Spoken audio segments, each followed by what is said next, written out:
Hi, I'm Lee, and this is day 4 of attempt 4 to get through the adventure book Greenblood.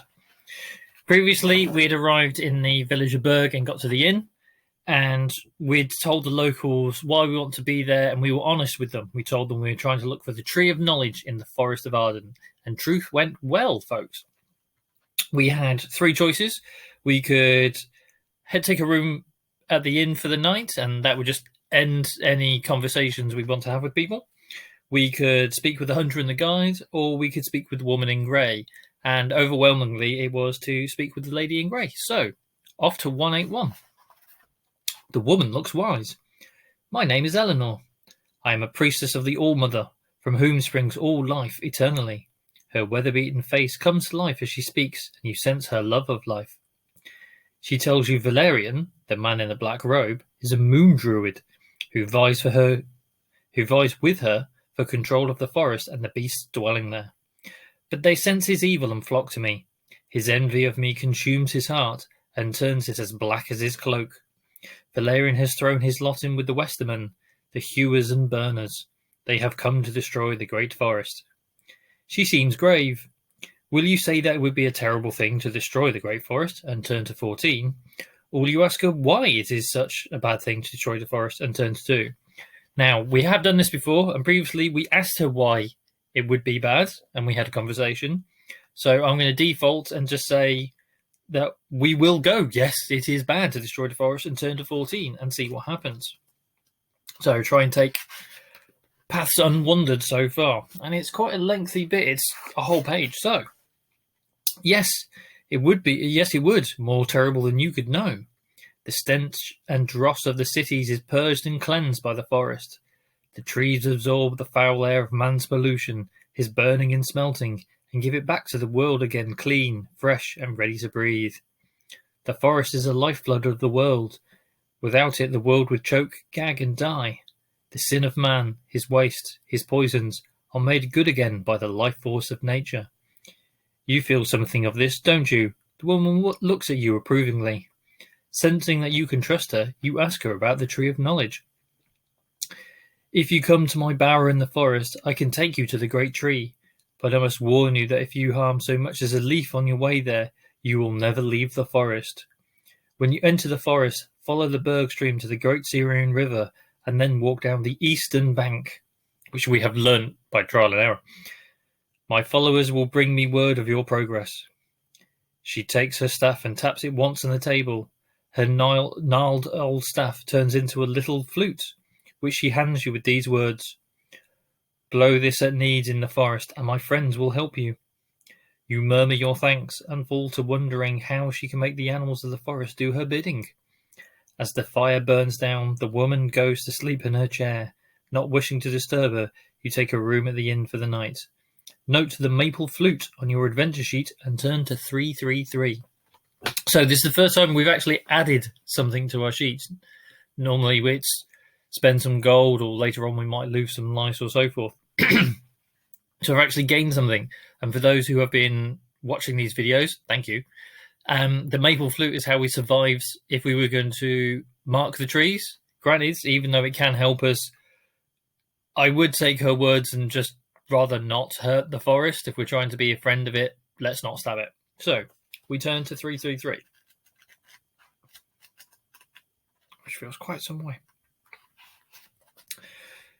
Which we had several times because this is a breaking point in the story where we have to go through it to leave. So, the young girl who says that her father is away on a journey to buy provisions charges you a piece of gold for your food and for a night's lodging. You sleep well and awake early but refreshed. Washing in cold water is invigorating, and you enjoy the feel of the rough inn town. There will be no such comforts in the forest. Downstairs the inn is deserted.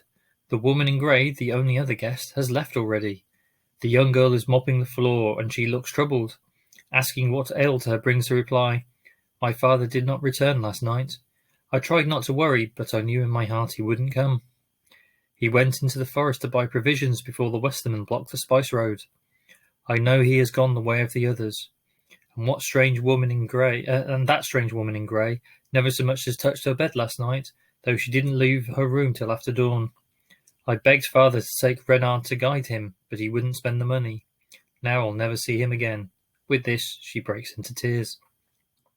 As you comfort her, you ask the innkeeper's daughter to describe her father, and say you will try to either find him or news of him.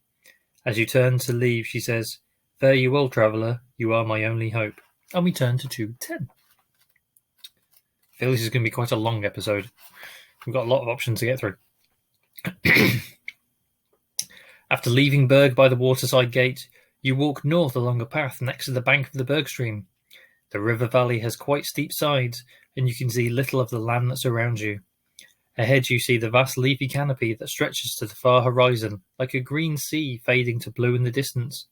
The air is good here, fresh and clean, laden only with the perfume of wild flowers. A lone figure in grey walks ahead. You increase your pace to catch up. After half an hour's hard walking, you seem to be no nearer the figure. You break into a jog, but even this seems to bring you no closer to the slender woman dressed in grey. You ponder the strange fact that even though she seems only to be walking, you cannot seem to come any closer to her. At last you reach the crest of a rise to find she has vanished, but now you see the trunks of the trees at the edge of the Forest of Arden.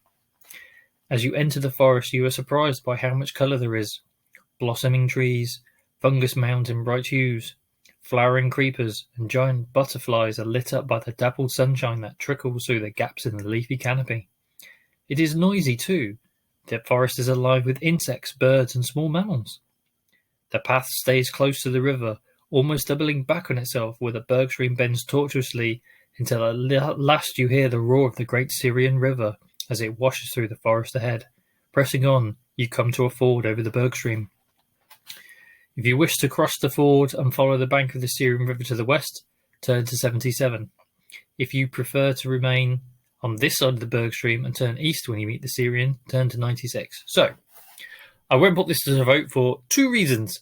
Number one, based on previous attempts, we know that if we go west, we get attacked by a river monster. We have unarmed combat, so we can fight off the river monster. Hopefully. There's no reason we shouldn't be able to. But then, because we haven't got the charm skill, we will die. So, going west is bad. Also, we just spoke with Eleanor, and she said, "Turn east and you will find me." And I feel we want her advice and support in this. So, we're just going to go east and turn to 96. Nothing in your life so far has prepared you for your first sight of the great Syrian river. Although there's a typo here, it says for you first sight. The furthest bank, or perhaps it is just a large island in midstream, seems 3 miles away. Its roiling waters carry a multitude of dead tree branches toward the sea, like a vein carrying detritus out of a body. Along the river the tree line is unbroken. You are deep in the rainforest now. The gigantic trees spread their branches more than 100 feet from the ground here. At the river's edge, mangroves reach far out into the water.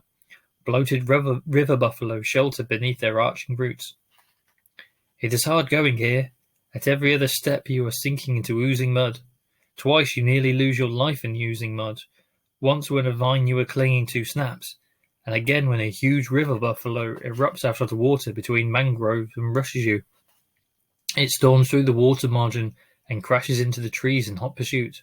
Soon the trees are too thick for it to follow, and you trudge on, abandoning the riverbank. Quite lost by now, you hope you can find a landmark to guide you, and turn to 131.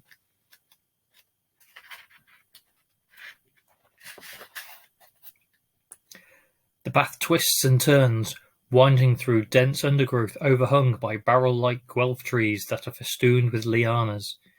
You try to fix the shape of each tree in your mind so you'll know if you have passed one before. The thin, crooked branches that sprout from the top of the barrel-like boles remind you of terrified old men with their hair standing on end. To your dismay, the path ends in a little clearing choked with dead leaves, with 2 paths leading off in different directions. Each is lined with thorn bushes that have grown to the height of a man and are covered in inch-long purple bards, which ooze an orange fluid. The thorns would break off in your flesh if you brushed against them. You can take the left-hand path and turn to 196, or the right-hand path and turn to 211. If you despair of ever finding your way into the forest, turn to 156, and if you wish to mark one of the great guelph trees by scraping away a patch of bark, turn to 177. In a past attempt, we have cut a tree and the tree killed us for it. But it did say in there, if you have the maple flute, go to a different option. So we potentially could do that, but there still might be long-term ramifications of it. Even if we use the flute to help us, we don't know if it will remember and bad things might happen, or we just go, no, we got the flute, we can definitely get out of this. Or do we try and see which way we go? Or do we just despair? I mean, hopefully we don't despair and give up. It would feel a bit bad, but a part of me is worried we might get lost. So, do we go left? Do we go right? Do we give up? Or do we cut the trees? Get voting and come back tomorrow to find out what happened.